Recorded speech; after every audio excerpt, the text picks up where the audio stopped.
Hi, everyone. Pastor Paul Krampitz, recording this here in my study at Bethany Lutheran Church. If you're just joining us for the first time, we're located on Court Street here in Cromwell, Connecticut. So welcome to this edition from the Pastor's Study. So, like many pastors, I tend to accumulate crosses. They're given to me, or I find them. In some cases, I make them. Here is a cross that I made from a palm branch from last year. Let me show you a cross that was given to me. This is actually made of olive wood, and it comes from the Holy Land. It's a beautiful cross. Here's a cross that's really important to me. This is a cross. I don't know if you can quite make it out. It's actually crafted from an empty rifle cartridge.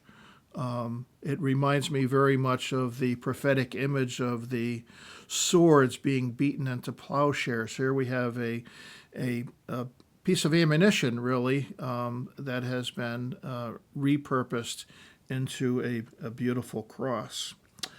Here's a cross that I found, and I was really struck from it. This is actually from a grapevine, and you can see sort of a rustic sort of cross here. And of course, that calls to mind all sorts of images of Christ the vine, and we're the branches. So really admire that cross as well. A few more to show you here. This was given to me actually by my father recently. It's a piece of stone. I'm not quite sure where he had it, but I think you can see on both sides of this stone the image of a cross. It almost looks like a Maltese or a German cross to me. I hope that's visible to you there. And finally, one other cross I want to show you. I've talked about Luther's seal before here, but this is a little medallion, and you can see at the very center of that Luther rose or the Luther seal, the cross, which is on the black heart. Probably because I'm a pastor and because I just look for crosses all the time. I could be driving down the road and look at telephone poles, and with the cross beams, I see a cross there.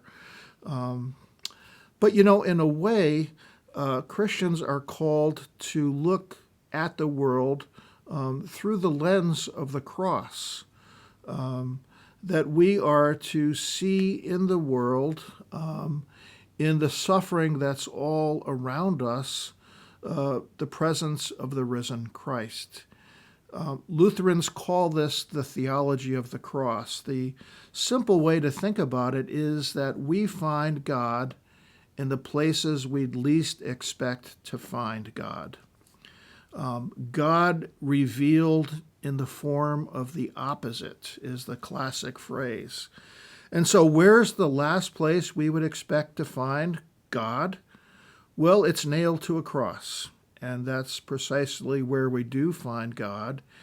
And in this moment of seeming defeat, the lifeless body of Jesus of Nazareth, also the power of God revealed in servitude, in obedience, in humility, and of course that death defeated in the resurrection of now the risen Christ.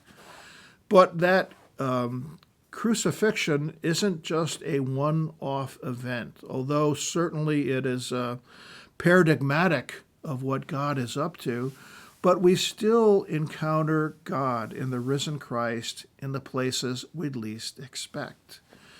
Jesus reminds us that when we feed the hungry, when we clothe the naked, when we visit the lonely, when we minister to those in prison, it's as though we are doing it for Him.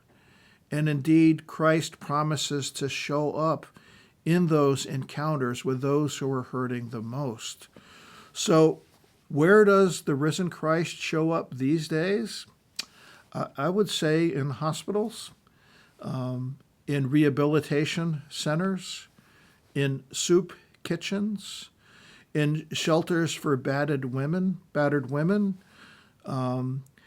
in centers where undocumented immigrants are being held, in prisons, in all of these unlikely places, wherever there is human suffering, the one thing that we can be sure of is that Christ is present there. And so that's the theology of the cross in very simple terms. It's more complex, but really what we need to understand, it's God showing up where we would least expect to find God. Not, sitting on some sort of a royal throne in the heavens, but God actually among us, this Spirit, this life force, this power of love and grace and comfort and mercy we find among those who need it the most. So if you want to find Christ, that's where you look. Until next time, this is Pastor Paul saying goodbye and God bless.